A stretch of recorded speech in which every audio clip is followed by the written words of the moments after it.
that your honest evaluation? Yeah. Because Yuki's watching you? I mean, no, it's my honest. Gotcha.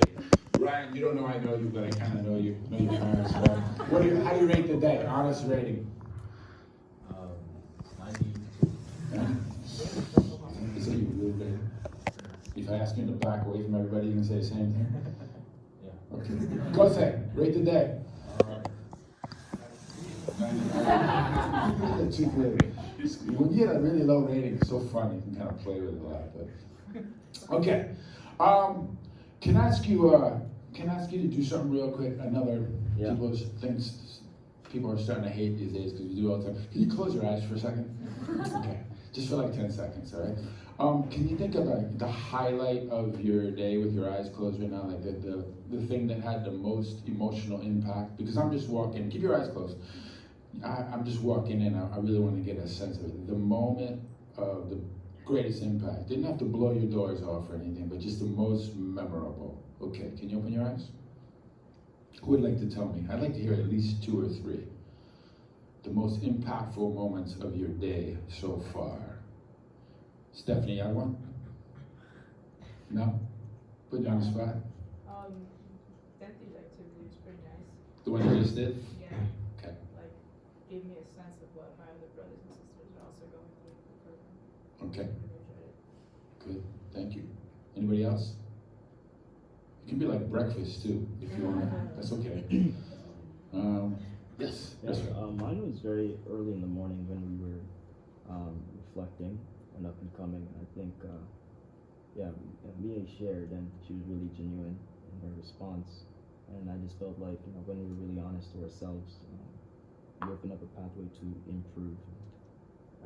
Just her being really honest with herself was touching. So that's a highlight. Good. Good. So you had another person involved in that impactful experience. Nice. Anybody else? One more? Yes, Isaac, again. I mean, it's such a small thing, but during lunch, they put on like a little slideshow that Massimo made of like a way past year. Like, I think it was like my 2nd year staffing Up and Coming, and just like looking back and seeing like some of those kids in the pictures are staff now, and like, I don't know, it was just very impactful for me. Very nice. Good, good. Thank you. Thank you. All right. So, I don't know if, I know some of you, I don't know other of you. My name is Joe Leonard. I run the Young Adult Ministry in New Jersey. I joined our church in 1991 in New York City. I was blessed in 95. My wife is Japanese. I have 3 kids. I have a 19-year-old boy, 17-year-old girl, 10-year-old girl. I got to do that every time to remember it. My son's in college at Rutgers, and my daughter's about to go to college. My 10-year-old was playing the clarinet as I walked out the door to come here, and she was almost on the verge of tears because she couldn't get the C note because her pinky was not long enough. That's my world right now. I'm thinking about my kids and all this, You know what? A bunch of guys, friends from New Jersey, friends of my son, I found out at church this afternoon when I stopped in the church that they just showed up at his college dorm down at Rutgers to surprise him, and they ended up staying over last night. And my wife thought it was the cutest thing ever. That she was almost in tears. That is so cute. It was cute, but that's a little bit of my world. And I'm a teacher. I teach in the public schools. I teach for an organization called Free Teens USA. You guys know Free Teens? Anybody familiar with that? Yeah. Familiar? It was started by a church member, and it's basically a character and abstinence education program. I've been doing that for about 12 years. And it's shaped a lot of my life, being able to do that in the public schools, being able to share basic principles, healthy relationship principles, everything short of teaching the DP in a classroom. It's great. Sometimes you can even go into the DP if no one's looking. So, Yuki called and he asked me to come and talk to you guys, and right away I got excited about that because I run the Young Adult Ministry in New Jersey. I've come to believe that the compelling future of the unification movement, there could be a future of the unification movement that has a certain flavor to it, but the compelling future of the unification movement is really going to be designed by you all. It's either going to be a beautiful, compelling one made by you, or it's going to be something else. That's my opinion. I could be wrong, but I'm pretty much set on that. And I really think about this for a second. Do you guys know the age of your parents when they joined a unification church? You know, were they somewhere between 18 and 25? Yes or no? Raise your hand if that's true. Okay, look at that. So they were like kind of your age, right? And that's the age where you go nuts and you do things and you pursue ideals and you drop everything in your way and you go for it. And you calm down later when you're like 30 years old and like, wait a second, I gotta get real with life. But it's good you were unreal for a little while because you discovered amazing things in that moment, right? Yeah. So if the unification movement is gonna go through a rebirth experience, which is a good thing, we all go through rebirth experiences, right? I think it's gonna happen through this energy. I really do believe that. So that's why I was excited to come here. And also because I know what you guys do. You guys look out for a lot of other people's spiritual lives. You work in ministry, right? Raise your hand if you know you work in ministry. I knew that was going to happen. Fewer hands raised than, so very few people raised their hand. So I thought that was going to happen because you may not think of yourself as working in ministry. Let's try that again. Let's not try it again. So you may not think of working as yourselves working in ministry, and especially that exercise you did where you went left or right or agree, disagree. You had a lot of question about the impact you have, right? Really, it was really interesting to sit back there and watch that. You work in ministry. The purpose of ministry is to touch people's lives, yes? Yes. Right? And it's to move them. And because you're in a ministry, a unificationist ministry, you're trying to touch them in a way where they feel God, right? No less. No less. You might hit less, you might do less, you might, touch them in a way where they just feel you, which is a form of God, right? But that's the goal. You want them to feel God. You want to feel the freedom and the joy and the acceptance that comes with being connected to God, right? So that's what you're doing. And you might doubt it sometimes and this or that, but that's what you're doing. And that's why I love coming here, because you're doing very precious things. You're touching people's lives. So a true father received vertical love from God. That's how he could do the things that he did. He was a child, and he made himself a child in front of God, and he acknowledged God as his father, and he put himself in a position to interact with vertical love with God, right? So you are the vertical source of that love for the kids that you serve. Yes or no? Yes. You are that, right? Of course, they have other forms. There are parents and other people in their lives. But you are, that's why they come here. That's why some of them are more conscious of that than others. Some come like, I'm going to get vertical love from God. I don't know if they're saying that, but they're going to receive something. They want to be touched, right? They want to be moved. They want to be loved. And that's you guys. That's how I know what you're doing is precious. And let me just before I go any further, I'm going to tell you a quick story. This happened a week and a half ago. Why it's so serious what you're doing is because what you're really doing is trying to help those kids feel value. Value that they already have, but they might not feel it. And that means everything when you're like 15, 16 years old. Somebody could tell you you're wonderful and beautiful, but if you don't feel it, it doesn't exist. They come here so they can feel it from other people, right? So I was in this school a week and a half ago, a place that I work in regularly. I'm in and out of different schools, and I walked into an administrator's office after I finished teaching for the day, and we're talking, and we're just doing some administrative stuff, organizing our next teaching and so on. And this guy also happens to be the school psychologist for the entire district of the city, not only the high school I was in, but he oversees thousands of kids and their mental health and so on. And we're talking, doing our thing, and he gets a phone call, and he puts it on speakerphone. And instantly, there's a guy translating from Spanish to English to this psychologist. And he said, I got a girl here. She just tried to commit suicide. And this guy, being a trained psychologist, he goes through this routine of questions. He goes, okay, how is she right now? Okay, she's okay right now. Did she hurt herself in any way? Yeah, she cut her wrists. And he goes, but it didn't strike an artery, so she's okay. We got the ambulance coming. And he's translating. The girl's speaking Spanish. You can hear her in the background, you guys. Translate. And he goes, oh, well, how is she now? She goes, she's okay. She's emotional, but she's okay. Okay, what is she saying? What is she talking about? She's saying, I don't want to be on this earth anymore. And I said to him, I said, do you want me to come back later? I can go. And he goes, no, stay right here. My program that I teach is sometimes called like an anti-bullying program. It's to help kids treat each other better, teach values and so on. And I guess he wanted me to hear, this is what's going on in my school, and this is what I need help with. And I sat there listening to that. The girl's 14, she's in 8th grade. And I was ringing in my head, I was driving home. She doesn't want to be here anymore. This 14-year-old girl doesn't want to be on this earth anymore. And I'm not saying this to be melodramatic, you know, but we have some cases like that in our unification communities where kids are going through so much at those ages, they get to such a point on the spectrum of just not even wanting to be here anymore.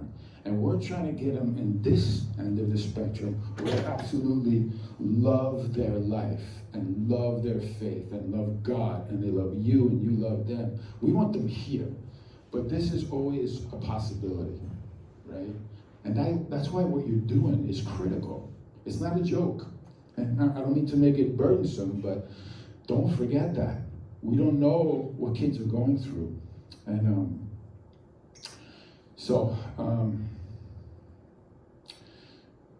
your presence to me is number one, just that you show up here. That means a lot to kids. What do you think? They walk in the door and they see all of you here. You're big brothers and sisters. You're already gods when they walk through the door. Isn't it true? They got idealistic minds and they look up to big brothers and sisters. A nice word from you, a look in the eye. Never discount that. A look in the eye. My daughter says, my 17-year-old daughter said this to me the other night. She came home from school and I was doing something in the living room. She goes, Dad, I want to tell you about something. She's in this big dance competition right now, which is culminating in a week, and as it gets more and more intense, she wants to tell me more about it. And she's like, Dad, I want to tell you about something. I'm like, yeah, okay. And I was doing something, and she goes, Dad, can you sit down and listen to me? And I'm like, I hear you. I totally hear you. I was like, I totally hear you. She goes, Dad, I want to look in your eye. She was absolutely right. I should look her in the eye, right? When those kids come in and you just literally look them in the eye, that may not have happened all week. That somebody's just looking, that is a form of acknowledgement that you can't even describe the depth of, right? Eye-to-eye contact, right? That's you guys. What about touch? Isaac, come here for a second. Say like, let's say Isaac's, let's make you 14, all right? And I haven't seen you in a week. Yeah, that's good. Right? So I could say, Isaac, how you doing? How's life? How's your week? Just say so. It was okay. It's okay. That's probably right. So, or I can do this. Hey, let's walk this way. Isaac, how you doing, man? How was your week? It's good. That's good. What's your favorite part of your week? Let's go this way because my mic is too short. Perfect 14-year-old. Perfect. Give me a hand. Perfect version of a 14-year-old. You know the value of touch for kids? Like, give them a hug, put your hand on their shoulder, you know, look them in the eye, you know, one of those, hey, how you doing, whatever. I'm sure you guys know that. I'm sure you do it. Do you know some kids, like at home, nobody touches them?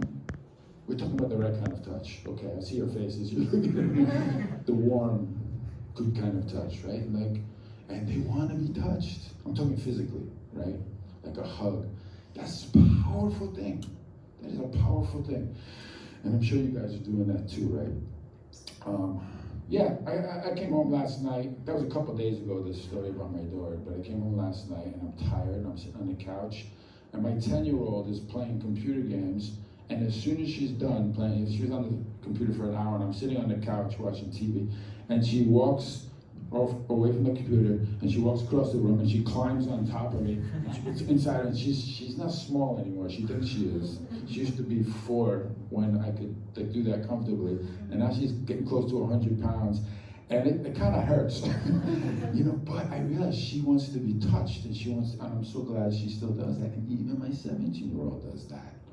She'll like cuddle up next to me. Like, we can't forget these things. You know, for mental, emotional, and spiritual health for kids, they need to be looked in the eye, and they need to be touched.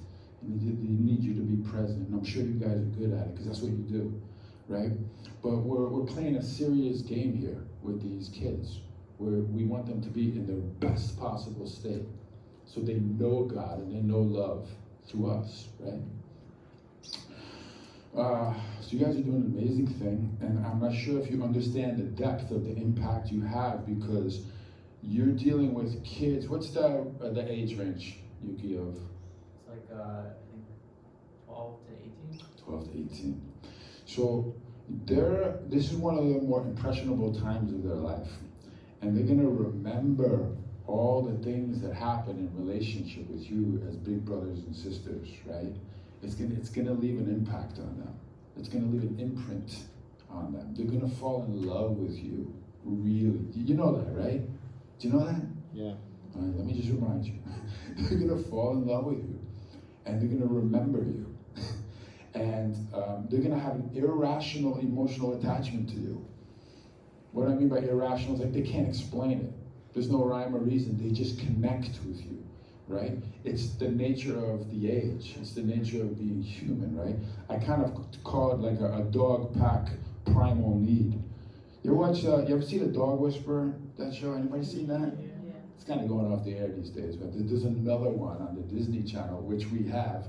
It's called like Dog Impossible or something. Anybody familiar with that one? No, it's a Disney Channel. It just came out like a month ago. And we watch these shows where these aggressive, disturbed dogs that are dangerous, that they don't know what to do with, and they're gonna have to put them down if they don't take care of them. They get these professional dog trainers to come in, and they basically teach the owners, you have to understand how dogs operate in a social system. You gotta understand. And if you create that environment, your dog will be okay. There's always a leader. Right, the dogs always, they want to know who the leader is, and they want to submit to the leader and get in line, and their world makes sense that way. And when the owner doesn't understand that, right, the dogs are problematic. Our kids are like that.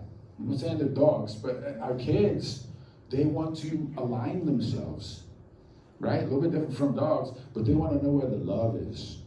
They want to know where they're going to feel most valuable, and they're going to align themselves with you.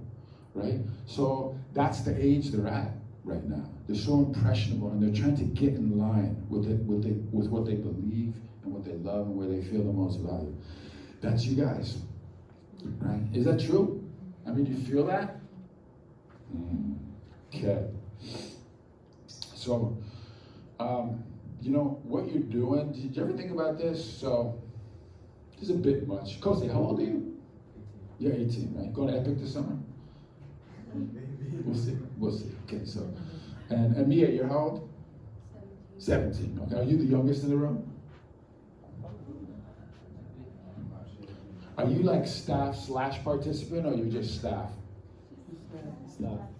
You staff, cool, all right. So, you might feel this is a little much for being very young, but I want you to think about this. What you're doing in relationship with these kids, because they're so impressionable, and because they're trying to grab onto values and instill them in themselves as a root of how to live, you are right now creating future blessed central families. What do I mean by that? Do you know what I mean by that? Raise your hand if you know what I mean by that. Rest what do I mean by that? Well, they're gonna go on to become blessed central families. Yes, basically. Impression. Right. They might not become blessed central families. Right. They're going to go on. I mean, and they're going to decide whether they want to go that route and then go that path by whether or not they insert certain values in them. And those values are going to come as a result of the type of relationship they have with you. Is it true? Right? So let's get a little more into it. So like, number one, your presence and willingness is huge. That you're here. You know, they walk in and there's a bunch of older brothers and sisters who are here with the intent to love them. You haven't done anything yet. You're just in the room. That's huge. That is huge. Guess what? I had no one like that when I was their age. Zero.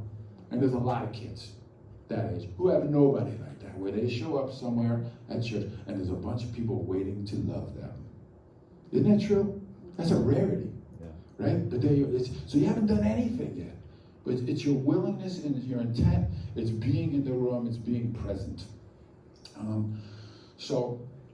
And one of the reasons I know this is because I run the young adult ministry in New Jersey. I've run it for about 15 years.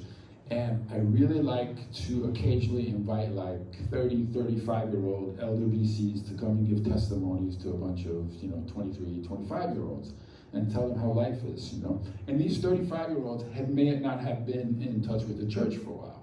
And I've known them from way back when, so I feel comfortable to call them, even though I haven't seen them for quite a while at the church. And I'll call them up. I'll say, hey, how's it going? And say, would you like to speak at my service? And one of the first things they say to me is like, I haven't really been involved lately. And I'm like, yeah, I know, that's all right. Just come share about your life, right? Share about you and your marriage and your job. And they're like, Uncle Joe, and they always say this. It's a very interesting phrase. They said, I haven't done anything lately. You know what they mean? Like, religious? Yes, religious. Things that would impress church leaders or something. I haven't done anything to impress a church leader in quite a while. Right? That's what they mean. I haven't done anything. You've done a lot of things. You're raising a family. You have a career. You're loving your wife. You've done a lot of things. And I have to convince them to come back into the fold. But here's the thing. The second they walk in the room and they speak to younger brothers and sisters, those brothers and sisters' eyes are wide open. And these are not 14-year-olds. They're 22, 23, 24-year-olds. That age group, which is a lot of you guys, is also looking for cues and how to go to the next stage of life, right? So even then, their presence of those 35-year-olds is a big deal for the young 20-year-olds, right? So don't discount the value of showing up. It's a big deal, showing up, right? Second thing, you layer that, so you're here, you're present, you put another layer on top, that these are acts of love. Like walking and talking with your arm around somebody, give them a hug, look them in the eye. Raise your hand if you consider yourself a good listener. Okay, that would figure. Ministry people are good listeners. So glad you raised your hand. This is tremendous. That's another layer of love. Beyond just being present, right? You're a good listener, you hear them out, you make them feel valuable by hearing them out. Who's a good talker? Raise your hand if you're a good talker. Okay? How would you, in what way are you a good talker? Your name is TJ. TJ. In what way are you a good talker, TJ? I like to say that I'm able to, since I'm a good listener, I'm able to understand what kind of person they are and what they like talking about, and if the conversation gets dry, I can think of random things to talk about. You can. And that's helpful. It kind of lubricates the conversation a little bit, keeps it moving. Okay. Who's got those similar kind of skills? Okay, a few people. All right, good. So these are your ministry skills here. Okay, got you. Yeah, listening can save lives. You believe that? Yeah. Hearing people out, man, can save a marriage. It's a little beyond you. Who's married here? Well, some of you are. Okay. Blessed. Listening saves people's lives. And if you cultivate those, you can save a kid's life that way. Spiritually, maybe even physically, so when I joined our church, I walked through the door, I got witness. I was unlike other people that had been witness. I had a full-time job in Manhattan. I had a girlfriend I was with for 4 years. I owned a really cool sports car. I was in a band that played drums. I was making a lot of money, more than I was in any other job in my life. I was loaded. I had the life. I was living in Brooklyn. I grew up in Manhattan. I was living in Brooklyn. I had all the check marks for the perfect life, And I got witnessed. And I'm not going to get into all that right now. And I found myself 6 hours later just turn my back on that entire life, walk out the door and not look back, believe it or not. And you hear, I don't know if you're here, but it's mostly backpackers or travelers that got witnessed off the street because they have very few attachments. It's easy to say yes. I had tons of attachments. And after a week of going to a workshop, I was like, you know what? Maybe I should go back to my life. And I like your divine principle. It's a very nice principle. I've been listening to it all week for several hours a day. It's fascinating. It's amazing. You guys are like the most loving, amazing people I've ever met in my life, especially on the streets of New York. You stand out for sure. You guys are great, great, great. But I was getting ready to leave and go back to my life. And then in came the mother figure to close the deal. Susan, that's your mother figure right there. And this woman, American woman, and she sat down with me. I was 26 years old at that time, and she asked me, she just said, tell me about your life. Tell me about your life. I started talking, and she was the best listener I'd ever come across in my entire life. And she didn't stop listening for 18 hours. Yeah, we went into the night, we went to sleep, we got up the next morning, we continued. It went on for 2 days, and I basically witnessed myself. Because, and that's how powerful listening is. Like eventually what's gonna come up, after you're all done with all your stories, you know what comes, the only thing left is your original mind. It's the only thing that's left. When you can't think of anything else to say. And she did that for me. And when I think of that woman, I don't want to say her name, but I think of her. I fast forward 25 years and I look at my kids. My kids are alive because of that woman's listening for one day. You guys become amazing listeners, you're going to save people's lives. You're going to transform people's lives. It's a guarantee.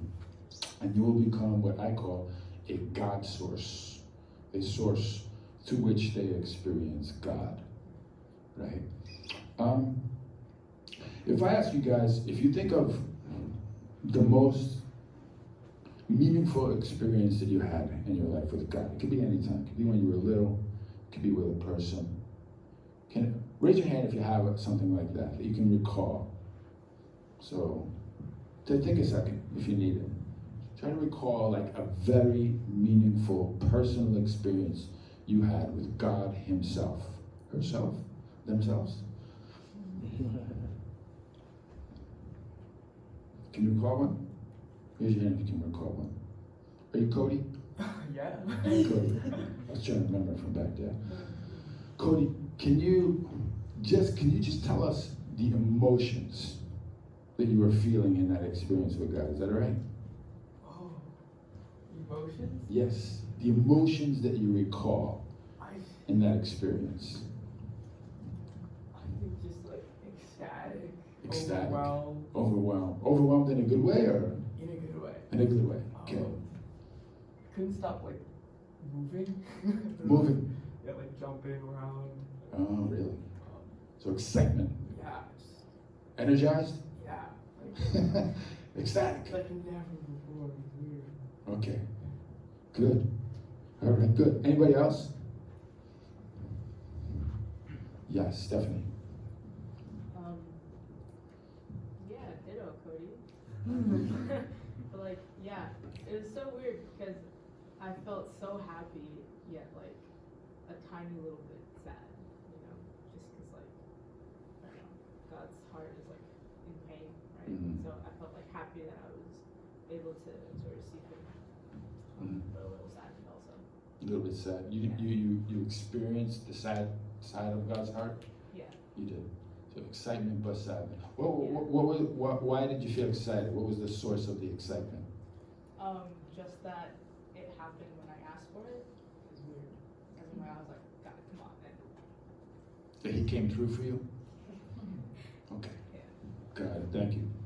Anybody else? The emotions. Just had your hand up. You want to go for it? The word that came to mind was very odd. I felt very awed by God and moved by Him. Odd and moved. In what way was it odd? Odd as in I had AWE, like it was. Oh. Oh, odd. Yeah. Oh, A-W-E-D? Yeah. Yeah. I was in awe. You were in awe. You were in awe. And moved. Give me more. Okay, you were in awe, but you were in awe. Give me a couple more emotions. Awe is a lot of things, I right? know. I felt very loved Yeah. and special, Yeah. but also I realized that I don't don't know, I just felt valuable. Yeah, yeah. Good. All right. Can I get one more? Isaac, you're such a good student. Masa? Yeah. Messiah? Yeah. Am I saying that right? Masa's fine. Don't be nice to me. Is it Messiah? Yeah. Okay. Or you can say Masa, yeah. Masa. Messiah. Okay. Yeah, I think I felt in that moment, at least for me, it was just like leading up to that moment. It's been like kind of the whole journey with my life, and just feeling that moment. In that moment, I felt complete. I felt like some sort of completeness. I just like, you know, like I felt peace within myself. Like this is really what I, you know, this is something. It's like I feel like this is the, I don't know how to. It's the truest feeling. It's like so deep within me. It's just like this is right. Resonated within me. This is right. Completeness. This is right. Did you feel confident or strong as a result, or? I think more confident than I was before. Maybe with my life of faith, or you know, just like we're centered around something in my life, and that would be it. Gotcha. Thank you. So, if you're a God source for people, like they're experiencing God through you, okay? You become that person. Like, what are we talking about? We're talking a lot of things that you guys just said. You might feel warm or connected or acceptance. I found that's a big deal for a lot of people. Right? Talk me, like to feel acceptance is one of the deepest forms of love. Just, I am who I am, and you love me no matter. I'm just accepted for who I am. Understood, embraced, supported, loved. Right? When these kids feel these things in relationship with you, and they will, you become God source for them, right? And that's what you want to do. You want them walking out of here thinking, you know, they might not connect it directly to God. They might connect it to you, which is okay, right? But they believe in those emotions. They believe that those are available. And then one day, they're going to ask, where do those originate from, right? And they make their own connection to God, which is really, really important, right? So that's why Father says, you know, the joy of living for the sake of others is that if you can finish your experience with these kids and they walk out fulfilled and touched and completed and loved and ecstatic and then energized, and you see them going back home like that, you know you did that thing. You connected them to God, right? And then you tap into that. This is why we're here, right? This is why we're alive. Father always says, like, living for the sake of others, but I like to add, like, the joy of living for the sake of others, right? It feeds itself, right? If you do that, it feeds itself. You just want to keep doing it, right? So, how's our time, Yuki? I'm probably over already, but Keep going. You're good. am I good? Okay, a few more minutes. So I had this conversation with Yuki last summer, which is very fascinating to me. We were up at Epic, and he was kind of questioning, it's okay if I mention this? He was kind of questioning the value of his impact in his ministry, you know, which is a natural question. I question the same thing about my ministry. You know, you wonder if what you're doing matters, if it lasts. And that's my immediate thought. He's very honest, he's very open. He's just like, I don't know if it matters what I'm doing. I was like, oh my gosh. It's like, Yuki, it's like, you know, you're doing the most critical thing. You're in this age where it could go extreme directions, and you're just putting this stake in the ground about what matters, and you're inviting these kids to be part of this. It's God, it's your parents, it's divine principle. This is the source. And you're inviting these kids to be there, right? And when he was saying, like, I'm wondering the value of it, I was like, yeah, that's exactly what Satan wants you to think about, right? That when I look at your ministry, there's like no question about the value of what you're doing, no question. And if you have that thought, that could only be like Satan knows how valuable your ministry is. Yeah, cut the ministry, isolate the kids, and leave them to the aggressions of the fallen world. Yeah, that's a good idea. So that was my first thought. And then I thought about it a little bit more. It's like, why do the heads of ministries like Yuki and like myself feel these kinds of things? You question your ministry. And I call it the weight of Abel, like an Abel figure, right? The weight of able. The able figure always has a weight on them, right? When you take responsibility for something, especially a ministry, and people in a ministry, you never really shake that. You might go home at the end of Saturday night after Up and Coming is over, and you might be at work on Monday, but you never forget your ministry. It's always in your consciousness. And maybe other people who work in the ministry or work with you, they may feel, okay, it's done, I'll see them next week. But when you're the able, you're the head person, you don't forget that, right? It's always there. So there's that kind of, I don't want to call it a burden, let's call it a responsibility. There's that's always there. So that's the ones that Satan looks for. The people who think about it all the time. They care about it the most. They think about those kids even when they don't see them, right? The second thing it made me think about was, I call it the speed of love. You want to calculate if you're doing something good or not. You want how many kids are coming to my ministry, or what kind of impact I have on them. There's no rush, really. The most important thing, like you, sometimes a little criticism about our church. We like numbers, right? We like results, and we like deadlines, and but genuine ministry is about impact of love, right? And a kid might come 10, 20 times to your ministry, and you feel like that kid is distant or lost, or their parents are making them come, and you feel like no one's touching that kid, right? There's no rush, right? You just keep doing what you're doing. Be present. Love that kid. Treat them the same. This is always what able figures are kind of dealing with, right? The weight of the constant responsibility, and you might feel it too. If I ask you honestly, so some of you who are committed here, do you sometimes not want to come here? Yeah. Yeah. And not for practical reasons, like I got another appointment, I commit, I'm not going to a baby shower or wedding. It's like none of those things. You have no practical excuse. You just don't want to be here. So why don't you? You can say it in front of Yuki. I can guess. But why do you just not want to be here sometimes? Yes, Stephanie? Feeling of burnt out and that I don't have any more to give. Any more? Like energy or Mm-hmm. just Anybody else? Sometimes you just don't want to come. Why? I think I sometimes feel like I need to move on. I need to work on getting a career, getting a job, work on graduating college, focusing on that rather than trying to centralize so much effort into something that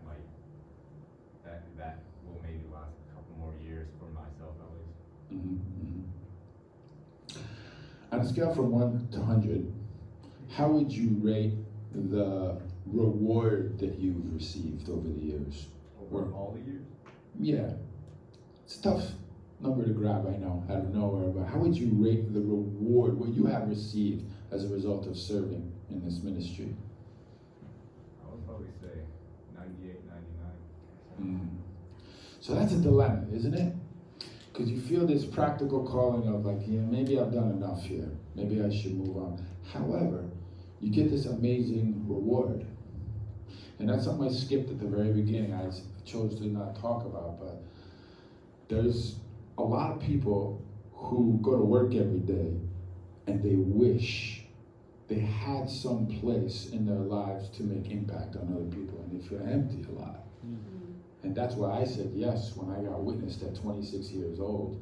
I was making low, I had all the check marks, right? As I said, my life looked great to other people, but I was so empty because I didn't have a place to have impact in other people's lives. That's a dilemma, right? Feel like you should move on, but Stephanie, how about your reward? Sometimes you feel burnt out, but yeah, honestly, what's your level of reward that you've received over the years? What would you say? Scale from 1 to 100. 100. Oh, okay. We're done with that section. Okay. Yeah, that's the thing. You may not want to come here. Anybody not want to come here because dealing with ministry is kind of confronting. Yeah. and it brings up your personal weaknesses. Anybody have that? Okay. Or maybe the lifestyle that you're living outside of church with friends, doing certain things, it doesn't really check off all the boxes in the church standard of life. And then when you face kids, you feel bad. Anybody have that? It's all right, nobody's gonna put you in jail. Just, okay, all right. So that's the last thing I want to say is that ministry is a mirror. It's a mirror to your spiritual self. It really is, you know. And there's many times I didn't want to go to my ministry, right? If I'm not there, I really need to be there. And I could just let my staff do it, right? And say, I can't make it tonight. And every single time I go through that struggle. And sometimes I just don't want to see all those people and face all those people and have to be confronted with whatever spiritual state I'm in, because that's what people do. Eye to eye, you have to kind of confront where you're at, right? And every time I go, I just go. I have an amazing experience with God. He shows me something. And it's through those people that I get renewed, right?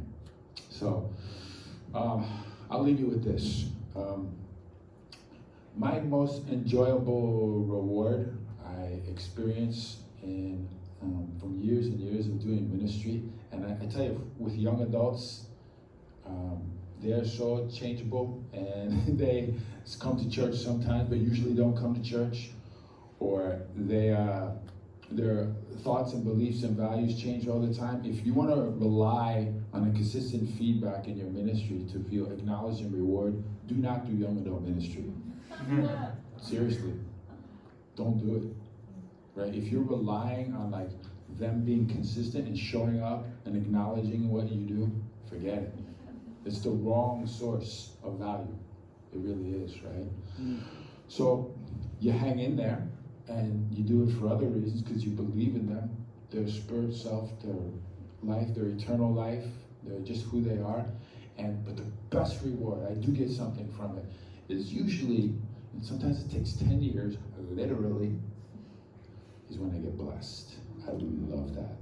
And I went to the blessing in New Jersey last week. Was it last week? Week and a half ago? Last week. Was it? Last week. It's last week, right? And I just sit in the back of the room and I'm just like, it's the one like sigh of relief. I'm just like, because this doesn't stop. The ministry never stops. You know, you love people, you want to love people, you want the best for them. But when I see them commit in a marriage, it's still not guaranteed, right? But it's probably the best you're going to get. Yeah. In terms of acknowledgement. It's their commitment to their life, right? It's a beautiful, beautiful thing. And I wish that for all of you. There's those giant rewards. Sometimes they take years. But, you know, my kids are the age of the people that you would take care of. My kids are looking up for people, big brothers and sisters. They have the most amazing dad and mom in the world, of course. But now and then, they need big brothers and sisters. That's a big deal, right? That's a big deal. Okay, thank you so much.